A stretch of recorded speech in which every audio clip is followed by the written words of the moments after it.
Welcome, everybody. Thanks so much for coming out. I am Miles Horton from Senator Scott Wiener's office. I'm going to just kind of humble brag here for a sec, really, on behalf of Interact. This is actually the first state legislative briefing on this topic in U.S. history. It's a really exciting moment. It's this civil rights issue that has just been completely in the shadows for a long time. I'm going to introduce our panelists briefly. We have Andrew Saylor, who is the founder of Interact, the nation's largest and oldest intersex advocacy group. We have Suji Tamarmattes, a family physician and intersex person. And then we have Joe Michael from Equality California. And we'll have some time to take your questions at the end, as I imagine there will be a fair few, hopefully. So, just to give you a sense of kind of what's going on here, I'm going to read a brief quote from our resolution going along with this, SCR 110. What'll happen is you'll have about 1 in every 2,000 babies is born with external sex characteristics or genitalia that aren't typically male or female.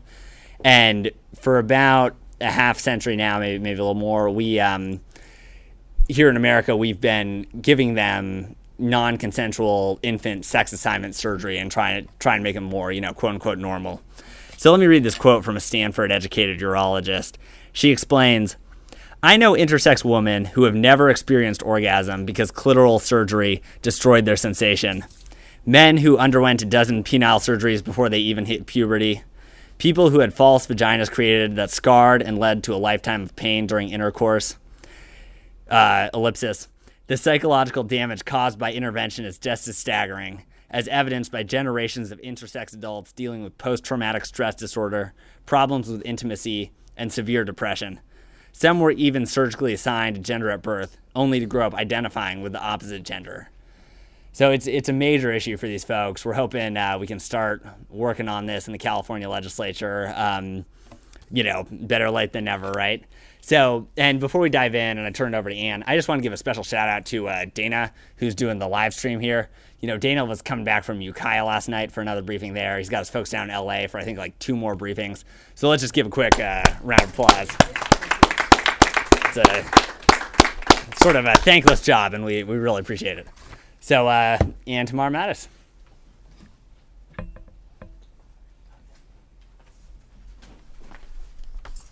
Thank you, Miles. My name is Ann Tamarmattes, and I've been a resident of California for 26 years. I'm an adjunct professor at UC Berkeley School of Law, a mother of 2 children, and a longtime advocate for LGBTI and other vulnerable communities here in California. After many years running a youth helpline and then as director at the San Francisco LGBT Community Center, I went to law school at UC Berkeley and founded Interact in 2006. I founded this organization because I had many intersex friends and loved ones from my work in the community, friends who have suffered incalculable harm at the hands of doctors in the form of normalizing surgeries like those described in the resolution. One of my friends, Jim, had his penis and testicles surgically removed as a toddler in an effort to make him a girl. Another, Bo, had her clitoris removed and has never been able to experience orgasm. Their parents allowed this because they trusted their doctors, and the damage it did to their families was enormous. I could not stand by while this practice continues, including at hospitals here in California. So what are we talking about? Intersex is an umbrella term that refers to people born with one or more of a range of variations in sex characteristics that fall outside traditional conceptions of male and female bodies. For example, intersex people may have variations in their chromosomes, genitals, or their internal sex organs like ovaries or testes. The majority of these children are healthy and/or do not require surgical interventions. Intersex people make up as much as 1% to 2% of the population. While intersex people have been advocating for over a quarter century to be allowed to make their own decisions about their bodies, surgeons in California continue to perform unnecessary and harmful normalizing surgeries on intersex babies, forever removing their choices. Interact, the mission of which is to advocate for intersex young people, quickly became widely recognized as the go-to organization in the country and the world for legal issues impacting this community. Interact regularly partners with the largest patient support group in the U.S., We take guidance from parents as well as the youth in our first of its kind intersex youth empowerment and advocacy group. Issues facing intersex people transcend the boundaries of any one identity or community. Intersex children are born to all different kinds of families, and I have collaborated with children's rights advocates, LGBT rights advocates, disability rights advocates, and others. Part of this collaboration has led to investigations by a number of major human rights organizations, each concluding that this practice is a violation of intersex children's human rights. This includes the United Nations, the World Health Organization, Physicians for Human Rights, Human Rights Watch, the Southern Poverty Law Center, Amnesty International, and others. Oh, and 3 former United States Surgeons General have authored a paper calling for an end to unnecessary normalizing surgeries, as has the American Medical Association Board of Trustees. This has been drawn to the attention of the perpetrators in California, including in a report by the San Francisco Human Rights Commission published over 10 years ago that called for an end to these surgeries. Yet even today, even in San Francisco, UCSF's website advertises, and I quote, "In some cases, surgery can be done at any age. In other situations, surgery may be postponed until the child is old enough to express his or her wishes and to ensure healthy gender assignment. Surgery may include reconstruction of the external genitalia or removal of abnormal sex organs or sex organs that do not match the sex of rearing." In other words, the site is saying that it's perfectly okay to do a sex assignment surgery on an infant without knowing what that infant's eventual gender identity is going to be, and without knowing what the consequences will be for that child. One of the most prolific surgeons operating on intersex children at UCSF, Dr. Lawrence Baskin, recently told a reporter from Harper's that he would recommend early genital surgery for 95% of intersex conditions. He makes these recommendations routinely, despite the medical consensus that the vast majority of cases do not require early surgery and could wait until the child is old enough to participate in the decision. I have spoken at the leading medical and law schools across the country, and I teach at one of them, and my years in this community have shown me that more must be done to protect vulnerable children. This is why Interact has partnered with Senator Wiener's office to create a resolution that raises up the voices of this population. The resolution affirms the legislature's commitment to valuing the lives of intersex young people, draws attention to the outcry concerning this practice, and asks stakeholders in healthcare to act decisively to improve care across the state. I love California because it is a place that welcomes all sorts of people and takes bold action to protect our most vulnerable, including children. I know our legislature can do the right thing, which is to voice strong support of intersex young people and a desire to keep them safe, to ensure that damaging, medically unnecessary surgeries performed without their consent need not be a part of their lives. Next, we'll hear from a practicing physician about the medical side of this issue. Thank you.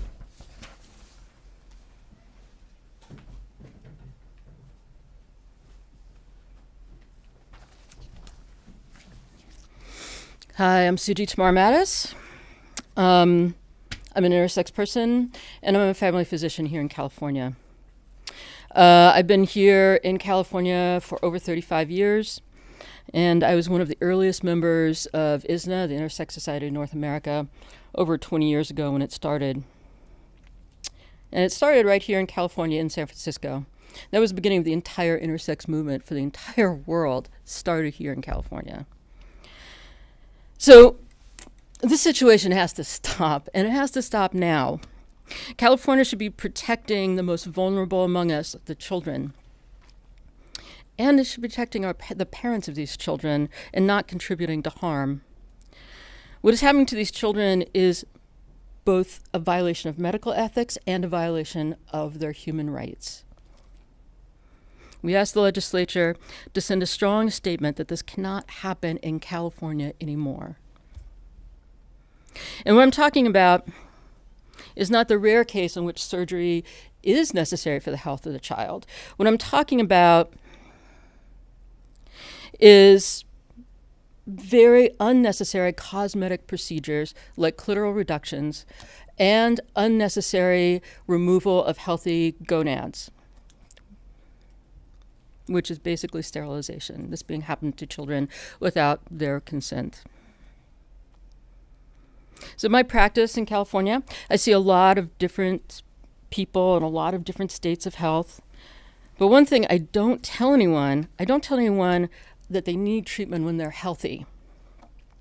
And that is exactly what is happening to intersex children, intersex babies in our hospitals right now. The parents are misled by doctors to believe that this is the only option and that these surgeries are the most important thing for the health of their children, when in fact these surgeries create a lifetime of harm. Physicians say they need to perform these surgeries because children will be bullied, or because there are negative psychological outcomes associated with having different genitals. But there's no credible evidence to support either of these assertions. Just like there's no credible evidence to support any claims that surgery is necessary in infancy. I'm going to repeat that. There are no credible reports that surgery is important in infancy or that surgery has a good outcome in infancy. After more than 25 years of patient advocacy, no one has been able to come up with any research showing that unnecessary normalizing surgeries have any benefit for intersex children. There is, however, extensive evidence of harm that can come from these sex assignments, post-traumatic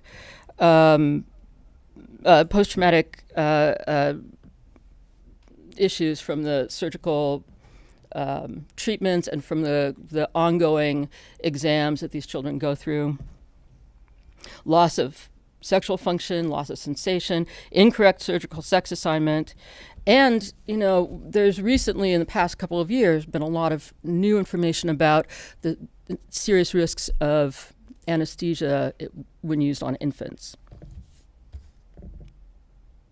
But when what actually creates healthy children is psychological support for their difference, and not attempts to erase them or erase this normal part of humanity from society.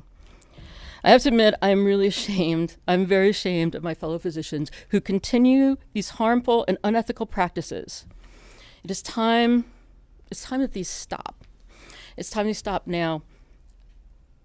I want to actually quote Hippocrates. And we all know the part of Hippocrates saying, first do no harm. Hippocrates actually said another really important thing that we should all be thinking about.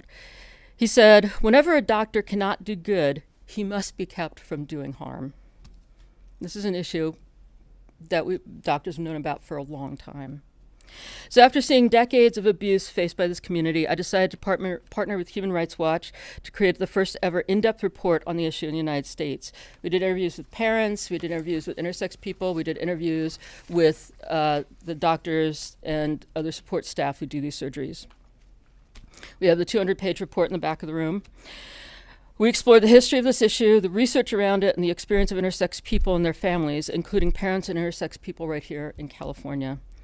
That report is available on the Interact and HRW website.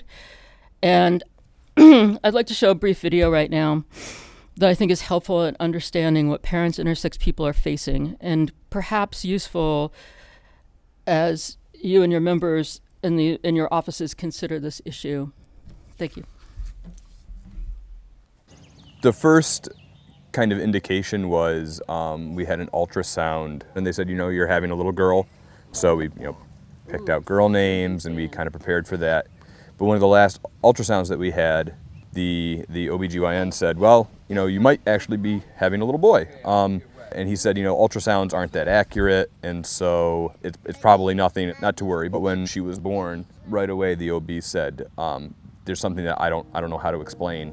Intersex means that the internal genitalia, the external genitalia, the chromosomes, the hormones, and the person's physical appearance don't look or correspond to classically male or classically female. For many decades, the standard of care for intersex newborns included surgical procedures to make them look as typically female or typically male as possible. Some doctors tell parents that these surgeries will make their child's body look like a typical boy or a typical girl. But these surgeries can have devastating consequences for the kids that can last a lifetime.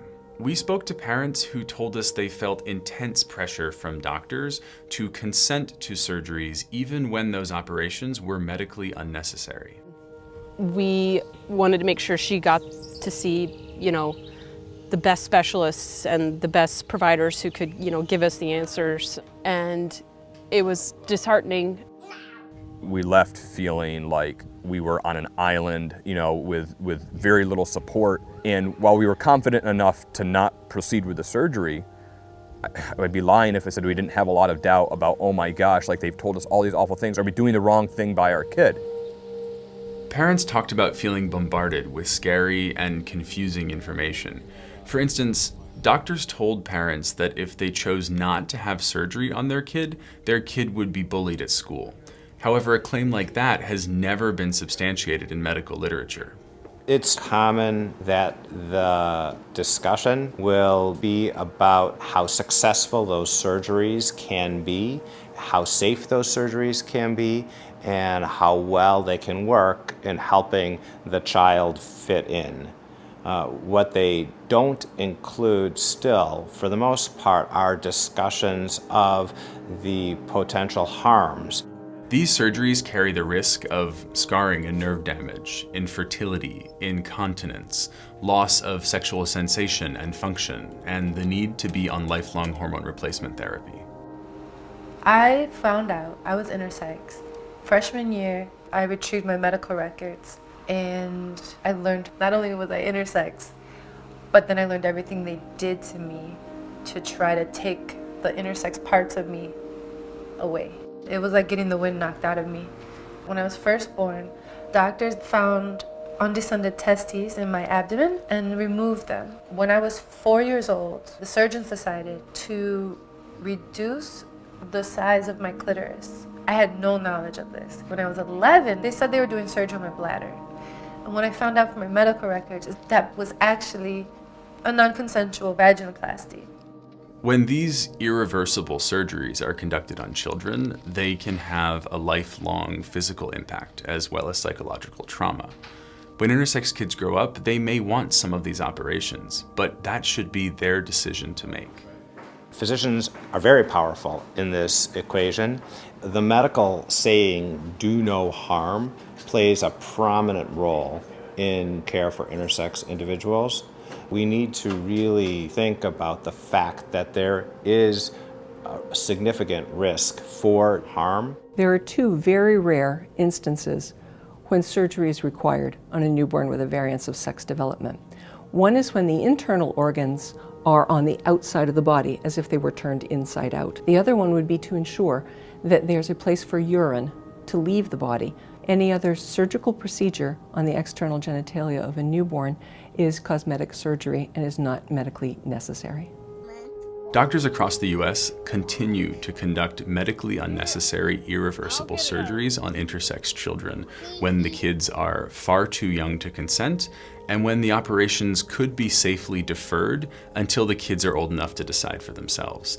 These surgeries need to stop.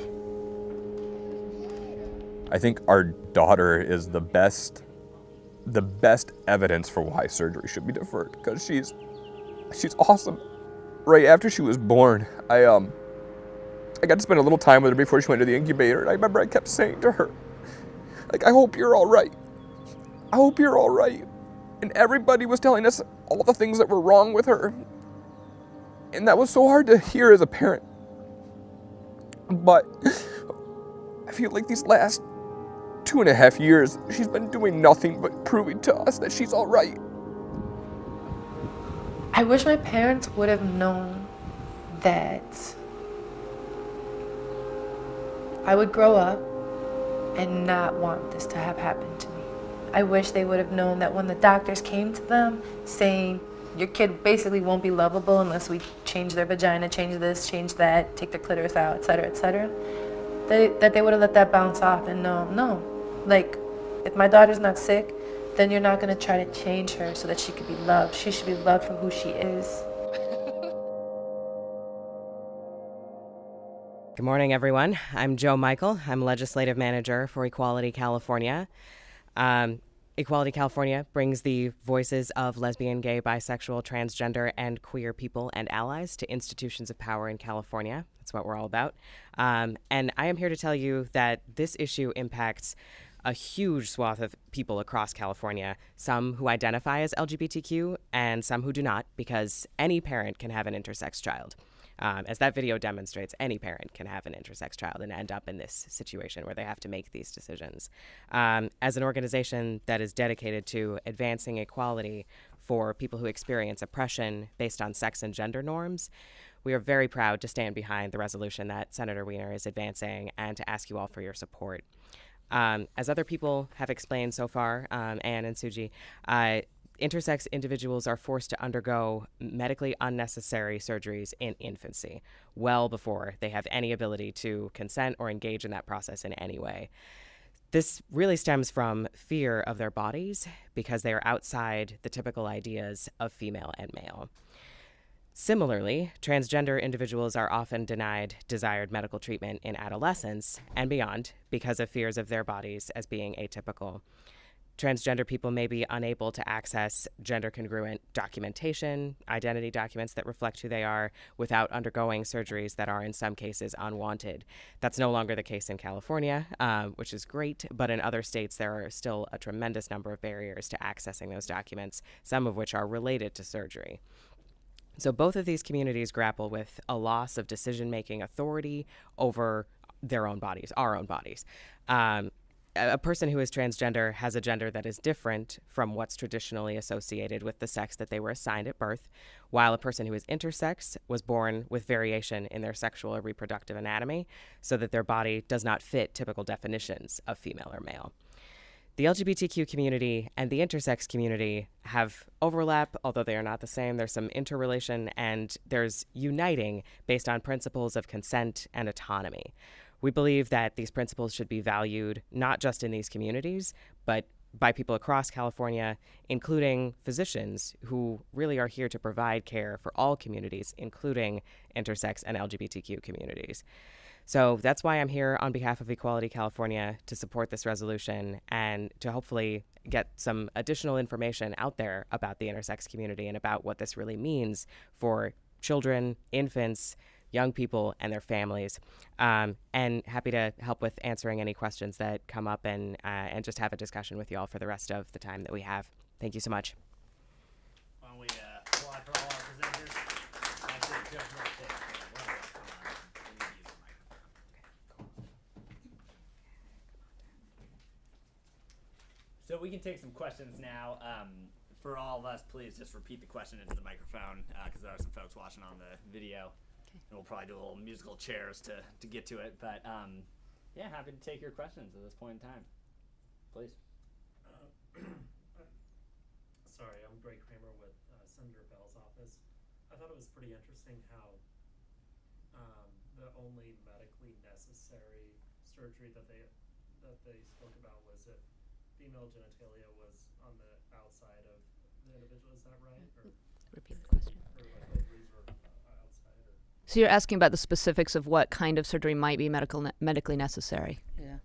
Yeah, so the only medically necessary surgery is if the bladder is born, if the child's born with the bladder actually on the outside of the body. Does not work so good that way. And does need to be medically repaired. And the other situation is if there's nowhere for urine to leave the body, that is also an issue that requires surgery. Otherwise, everything else is cosmetic.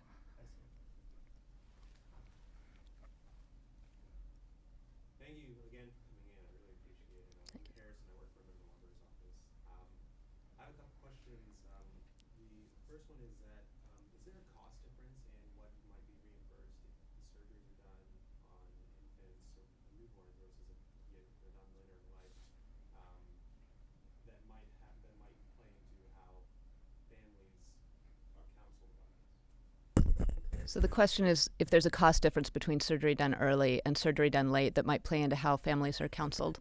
I'll give that to the doctor too. So surgeries that are done Well, let's just look at the surgeries that are done later in life. And when you're doing a surgery, a genital surgery, a cosmetic genital surgery later in life, you actually have a lot more tissue to work with. You're actually able to visualize the nerves, and you can get a very good cosmetic result. When you do these surgeries earlier in life, you can't really visualize things so well. You don't get as good of a cosmetic or functional result. Plus, when you do the surgeries early, once you bought that first surgery, you're actually going to buy more surgeries, because very often there will be revisions, scar tissue forms that needs to be dealt with, especially in the case of hypospadias, where there's very few of these surgeries that are one and done, as they're called. You are going to have to fix things along the way. So from an actual cost standpoint, I believe it's a lot more expensive to do them early, but I'm not sure about policy as far as... Well, I'll just add that these surgeries, these unnecessary surgeries, are still being paid for by Medi-Cal, and so a very large percentage of the surgeries in this state are funded by Medi-Cal. There are very few people who get to adulthood and escape these surgeries, intersex people, and of those, there are very few who want them. But I have never heard of a case of an intersex adult who wanted surgery and was not able to get it covered. Yeah, I will say I've had at least one patient who, as an adult, wanted surgery and was able to get it covered with no problems, and was extremely happy with the outcome.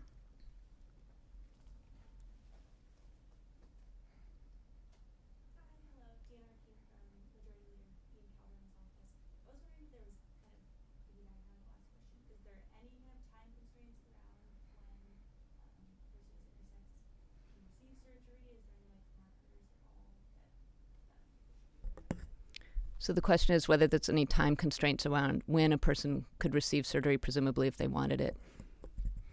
So if somebody, I think what you're asking is, as the child's developing, are there stages where you need to do interventions, right? So the only real intervention you need to do is if the child is hitting puberty and is not sure what gender they want to be at that point. And most intersex people do have a gender identity, a very normative gender identity. It may not always be the one that was chosen for them at birth and the surgery they got, but the majority of intersex people will have a pretty solid gender identity by the time they hit puberty, and then you just proceed, as you would with hormones or hormone blocking if there's an issue and kids still need some chance to think this over. But as far as the surgical intervention, you can really avoid surgery for as long as people want to. I mean, you don't need surgery in most of these cases, and there's no actual, there's no timeline that is imperative to actually do any surgery. I'll also just add that national and international standards of care recognize that these procedures can be safely delayed. What would you say are some next steps for California in forwarding this issue? So the question is next steps for California. Either of you want to jump in on that? I'll take it first. So the idea of this resolution is really to get more information out to people, including in the legislature, about really the intersex community and about these issues in terms of what healthcare practice looks like currently. With, I think the idea being that once there is more information available, there will be additional policy steps that can be taken to really intervene here, frankly, and make sure that there is a sense of reasonable application of what the medical standards should be, considering a true whole understanding of what it means to be intersex. And this is one of the times where I think it makes a lot of sense for public policymakers to engage with this and really get involved in addressing an issue that has been going on for far too long in the wrong direction. So I think there are a number of ways that policy could improve how intersex young people are treated from their birth, and how their families are treated, and the information that's provided to them or not provided to them. So I think there are a lot of options for how this could move forward, and Equality California as an organization wants to be an ally role on this and help advance what makes sense for the intersex community moving forward here in California. So Miles, I don't know if you have more to add. Just to add to that, one tangible step you can take now is hopefully by this afternoon I will finish drafting the co-author request for this resolution. The more allies we can get on board, I think the better. We are, full disclosure, I think we are looking at, working on this year and potentially taking stronger policy measures down the line. So the more familiar people can be now, the better. I'll also just, I hope this isn't too much of a digression, but I think the main thing I would anticipate your bosses kind of coming back with is, and this is just what I've heard from, people on the bus or my own parents or, other people I've kind of bounced it off of, is, shouldn't parents ultimately have the choice to make this decision, right? Aren't we sort of taking away the rights of parents here? And I think what you can respond with is, we don't allow parents to sterilize their children, right? We don't allow parents to give their infant rhinoplasty just because they think their nose looks weird and they don't want them to be bullied. While we give parents a lot of leeway, as we should, there are just some medical decisions that it's not appropriate for parents to make for infant children, and that really the individual has to make for themselves. So I think if that comes up with your bosses, that would be the kind of elevator pitch response, if it's helped. And I would just add to that what our research has turned up is that this isn't parents making their own choices.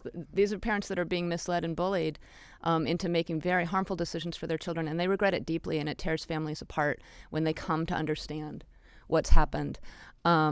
So it isn't so much, I mean, you're right, we don't let parents do anything they want with their children, but this isn't, for the most part, a matter of parents who want to harm their children being prevented from doing so. It's parents who want to protect their children being misled. And I would just add that the ultimate goal of the intersex rights movement is for all intersex people to be allowed to make their own decisions about their bodies, which is just the state of things in California for all other people about medical care. They just want the same rights that everybody else has. Yeah, I think, actually, I just want to add, I think, the most important point here is bodily integrity, and that's all we're asking for.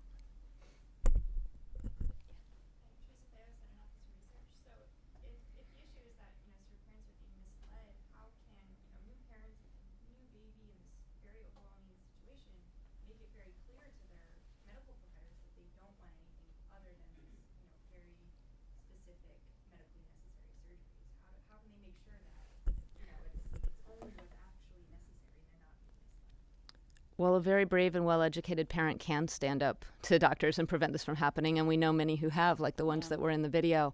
But it relies on the parents having information that most parents don't have at the moment when they have had a child born with a birth difference, which is a very vulnerable time for a parent. So we can't just leave it on parents to advocate for themselves in this vulnerable situation. Most parents are completely unprepared for this when it happens. And this is why I think it's really important to get the legislature involved, is that the goal is for intersex people to make their own decisions about their own bodies, and the ideal situation would be for doctors to be facilitating that. And there are many doctors now who do believe in and facilitate that kind of supportive practice. But there are still doctors who are doing these procedures and who are misleading parents. And when that happens, that's when it's an appropriate time for the legislature to step in. We've had 25 years of controversy. We've had no evidence supporting this practice, and yet this harmful practice continues to happen. So we have children that have grown up now since we knew that this was a harmful practice, and we still haven't managed to stop it. And so, this is really, it is a time for the legislature to take action. Yeah, I have to say, that is the hardest thing for me, is going to, so I go to the support group meeting every year of parents and of intersex kids, people with intersex conditions and their families. And the hardest thing is talking to people who are 18, 19, 20, and saying, I really tried. I really tried to not have this happen to you. I did everything I could, and I haven't been able to make it stop. And I still can't make it stop. And I think that's really important. I also want to say that, as a physician, we're very against people telling us what to do, right? But we do know that as a profession, sometimes we're not so good at policing ourselves. And that's why in the state of California, if you want to sterilize somebody who is not able to give consent, you have to go to court. And that is because there was an abuse of that surgery. Most of the kids who are being sterilized, who are intersex, they're not going to court to get the okay for this. So there's nobody really looking out for them.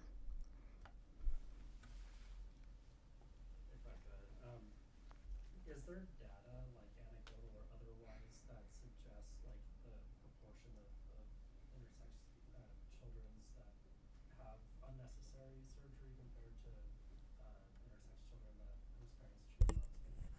So the question is whether there's data about the proportion of children who get surgery versus the proportion who don't. Do you want that or okay? So there isn't really good data. We don't track all surgeries that happen in all hospitals in California or in the U.S. as a whole. What data does exist is actually really well cited in the HRW report in the back. But anecdotally, what we know from things like the research that HRW did is that doctors tell us that they're doing fewer surgeries, but they're not really able to tell us which surgeries they're no longer doing. So it still seems like a very large proportion of children are getting surgeries. And when you ask doctors for the data on children who escaped or avoided surgery, they're not able to produce any, because either those children aren't out there or they haven't been doing follow-up studies on them. Yeah.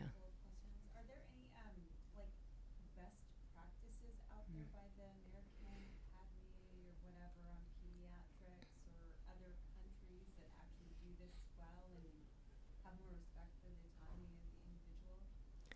So the question is, what kind of best practices are out there?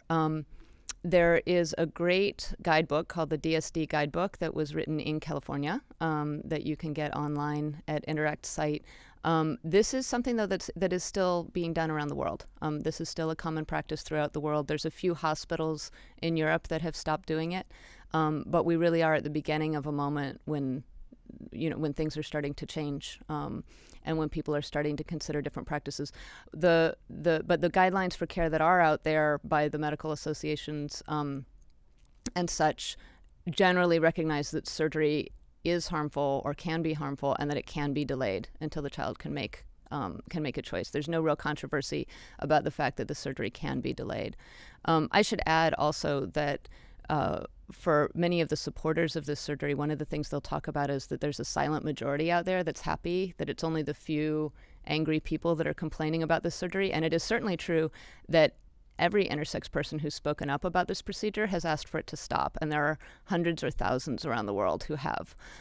So if there is a group of people that are happy, they are certainly silent because none of them have spoken.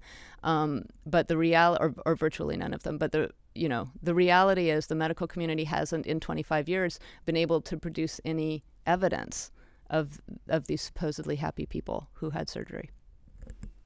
Yeah. Yeah, I've been doing this for 25 years, and in that time, I've been doing this since 1995, and in that time, I've met thousands and thousands of intersex people, and I have met 2 people out of those thousands of people that are okay with what happened to them. Not, extremely excited, but they feel like they kind of dodged a bullet and they're okay. But other than that, everyone else has been very deeply, deeply harmed.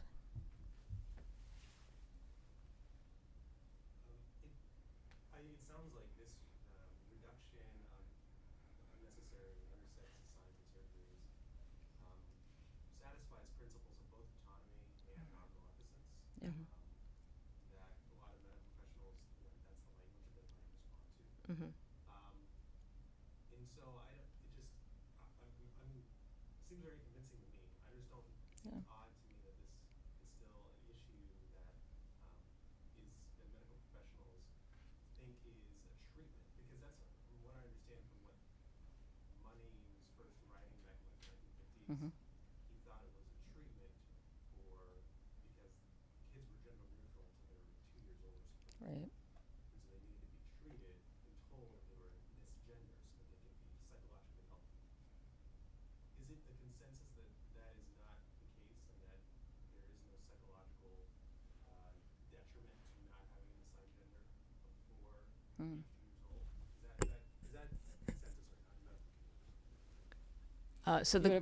It's a long question. Yeah, repeat the question. Uh, Summarize the question. I'll try to summarize. So you pointed out that this would seem to violate bioethics principles of autonomy and non-maleficence, and you're right that it does, and virtually every group of bioethicists that has looked at this issue has come to a similar conclusion that it's a huge problem, including one of the major bioethicists who's written on this in the country, Katrina Karkazis, who's at Stanford. So the bioethics world has been, by and large, very opposed to these procedures. And so you further said that it seems sort of odd that this would persist, and you wondered about evidence of psychological harm from growing up with different genitals. I'm going to pass it to Suji in just a second, but I'm just going to say briefly, not doing surgery is not equated to not assigning a gender. So regardless of what a child's genitals look like, you can assign that child a gender. A gender is a social assignment. You can assign that child a gender. Nobody needs to know what's in the child's diapers. So, for example, the child that you saw in the video was being raised as that family's daughter, and because they think that's her most likely gender identity, but they did not do an irreversible surgical procedure on her, she'll be able to make her own decisions as she grows. So the intersex community doesn't advocate for not assigning a gender. They advocate for making a provisional gender assignment and leaving the child's body alone so they can make their own decisions as they grow. You want to? Yeah. And by doing that, you actually give that child the opportunity to make better decisions later in life because they have more tissue that they can do whatever they want with later.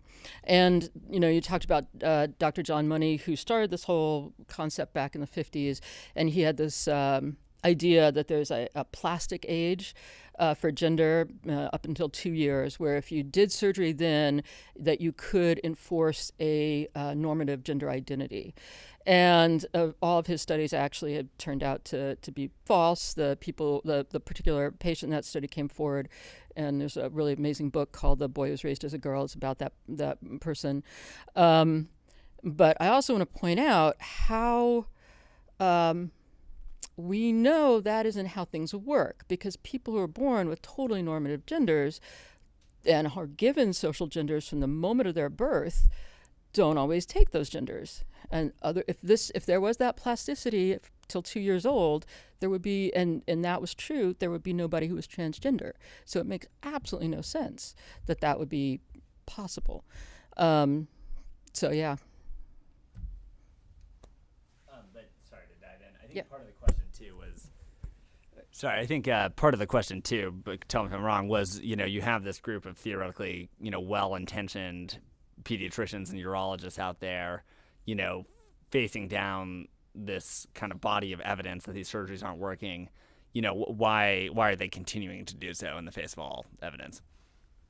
And I think you used the word odd, and you're right, that is very odd. It's very odd in the medical community that we have 25 years of mounting evidence of harm and no evidence of benefit and very little change in practice. And that is one of the reasons that this may be an instance in which it's important for the legislature to act. Yeah, and as I said before, I mean, we are not so good at policing ourselves in the medical community, and sometimes it takes outside people to do that.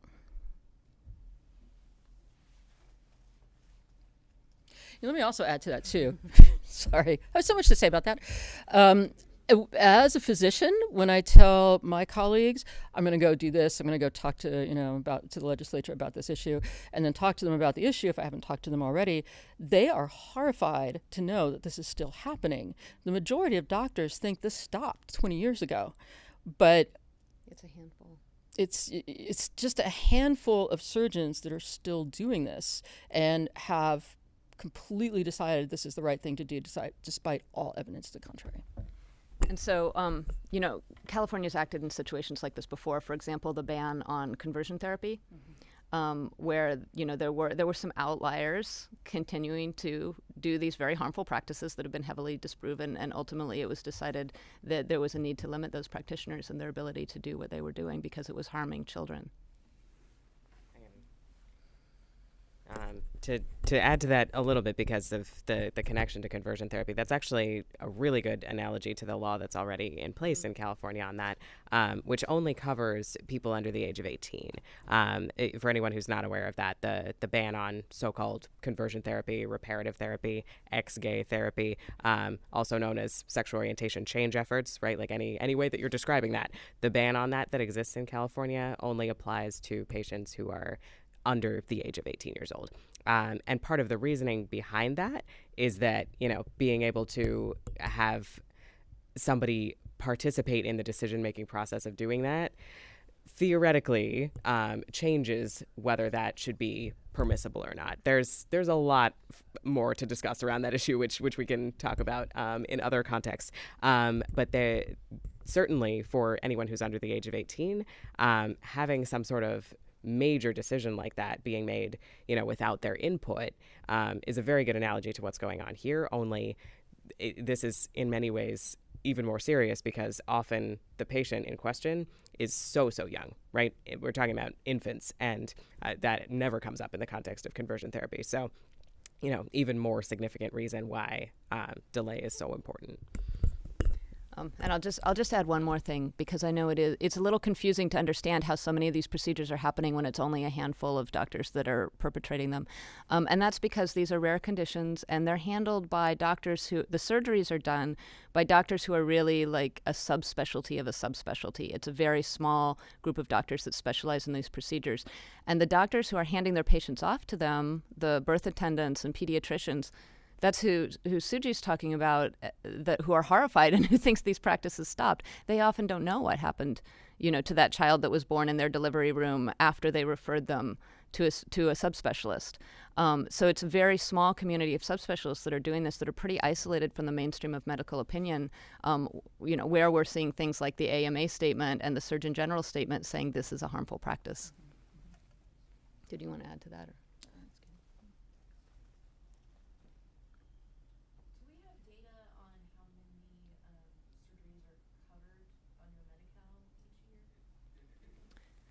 Medi-Cal probably has that data, but last I heard we hadn't been able to get it out of them. Are you aware if we have any data? Okay. So the question was, do we have any data on how many are covered by Medi-Cal? It would be possible to figure that out. My organization has done FOIA requests in other states in the past, and it ends up being a fairly cumbersome process to figure it out, but certainly not impossible. And if a legislator wanted to request that information, it would probably be possible. But no, we don't have data right now. I have never, however, heard of a family who was not able to access this surgery because Medi-Cal wouldn't pay for it. We're certainly not having anyone turned away. And we do know that in most states, it's about a third of the children. I'm not sure the data in California, but I'm sure it's a large percentage of children are covered under Medi-Cal, and Medi-Cal does cover these procedures.